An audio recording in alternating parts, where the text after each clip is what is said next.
BJP state election committee మెంబర్ని.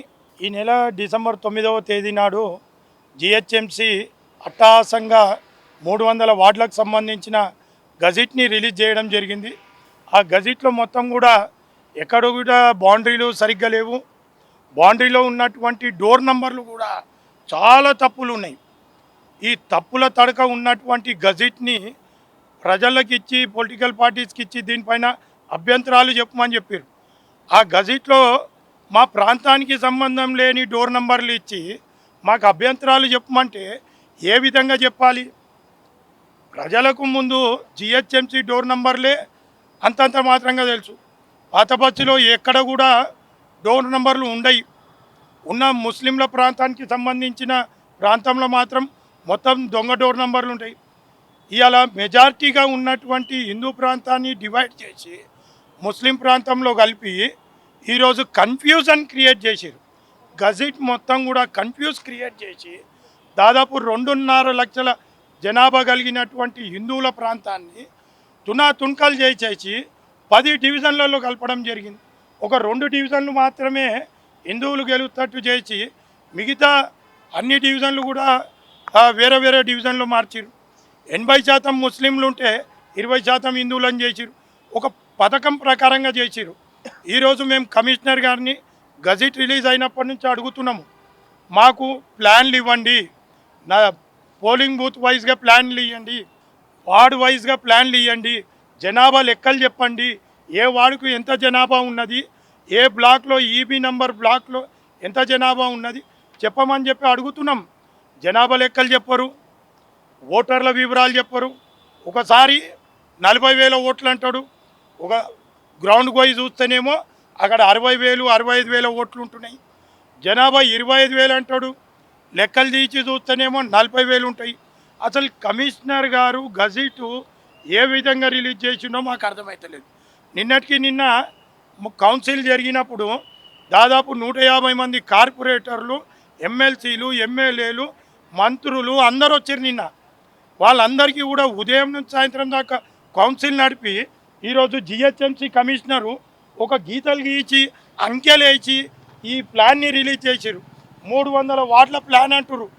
మేము Bharatiya Janata party తరఫున ఇవాళ Chandrayangutta, Yakutpura, Malakpet, part of Charminar, part of Bahadurpura ఈ 5 నియోజకవర్గాలకు సంబంధించి 29 వార్డులతోని ఇవాళ మేము ఒక ప్లాన్ తయారు చేసినాం.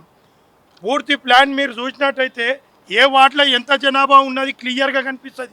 ఎక్కడ కూడా నేషనల్ హైవే దాటిపోలేదు. నియమ నిబంధనలతో ఉన్నటువంటి ప్లాన్ ఇది. కమిషనర్ గారికి ఇప్పటిదాకా చూపించినాను. ఇంట్లో ఏమైనా డిఫాల్ట్ ఉంటే చెప్పమని అడిగినాను. 30,000 కంటే జనాభా 30,000 కంటే ఎక్కువ ఉంటే అసలు వార్డులే సరిపోవు, అసలు 300 సరిపోవు, తక్కువ పడతాయి. కాబట్టి 30,000 కంటే తక్కువ ఉంటే వార్డులు పెరుగుతాయి. మళ్ళీ కమిషనర్ గారేమో 30 నుంచి 35,000 జనాభా 40,000 ఓట్లు అంటాడు. ఇక్కడ చూస్తేనేమో లోకల్ గ్రౌండ్లో చూస్తేనేమో జనాభా లెక్కలు చూస్తేనేమో ఆడ జనాభానే లేదు. 30,000 జనాభాకు డివైడ్ చేస్తాడు. ఎక్కడైతే కొంత మజ్లీసు నివసించే ప్రాంతం, మజ్లీస్ పార్టీలు ఎమ్మెల్యేలు ఉన్నటువంటి ప్రాంతం, ముఖ్యంగా చంద్రాయన్గుట్ట, బహదూర్పుర, యాకత్పుర. మీరు చంద్రాయన్గుట్ట చూస్తే గతంలో 7 డివిజన్లు ఉండే, ఇప్పుడు 10 చేసిరు. అక్కడ జనాభా లెక్క లేదు.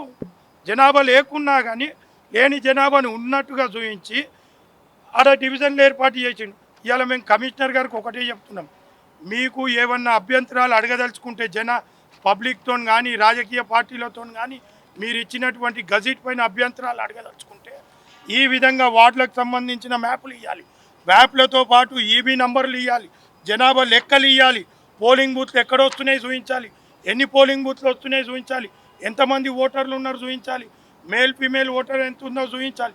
ఇవన్నీ మాకు ఇచ్చినాక మీరు అభ్యంతరాలు అడగాలి.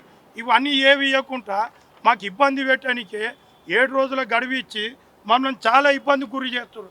ఇవాళ మేము భారతీయ జనతా పార్టీ కేంద్ర ప్రభుత్వం రిలీజ్ చేసినటువంటి సెన్సస్తో వచ్చినాం. జిహెచ్ఎంసీ గతంలో రిలీజ్ చేసినటువంటి ఈబీలతో వచ్చినాం. స్టేట్ గవర్నమెంట్ సెన్సస్ ఉన్నది, సెంట్రల్ గవర్నమెంట్ సెన్సస్ ఉన్నది, ఈబీ నంబర్లతో తయారు చేసిన ప్లాన్లు ఉన్నాయి, జనాభా లెక్కలతో చూపిస్తున్నాం. మేము అంతా చిత్తశుద్ధితో కరెక్ట్గా ఉన్నాం. మేము అన్నీ చూపిస్తున్నాం. మీరు గిట్ట ఈ విధంగా చూపించి అభ్యంతరాలు అడగాలి. ఒక పార్టీ కొమ్ము గడిచే విధంగా పనిచేస్తే అది సరైనది కాదు. అవసరమైతే న్యాయ పోరాటానికి గిట మేము పోతాము. ఈరోజు హైకోర్టులో గిట రిట్ ఫైల్ చేయడం జరిగింది. మరి కొద్ది క్షణాలలో కొద్దిసేపు అయినాక హైకోర్టులో గిట ఆర్డర్ రానున్నది. చూద్దాం ఏం జరుగుతుందో. లేకపోతే ఎంతకైనా ఉద్యమం చేయడానికి సిద్ధంగా ఉన్నాం. పాత బస్తీలో నివసించే హిందువులకు అన్యాయం జరిగితే భారతీయ జనతా పార్టీ చూసి సహించదు. ఎంతైనా పోరాడతాం. కాంగ్రెసు జిహెచ్ఎంసి మజ్లిస్ పార్టీకి తొత్తులుగా పనిచేస్తున్నారు. ఇది మానుకోవాలని హెచ్చరిస్తున్నాం.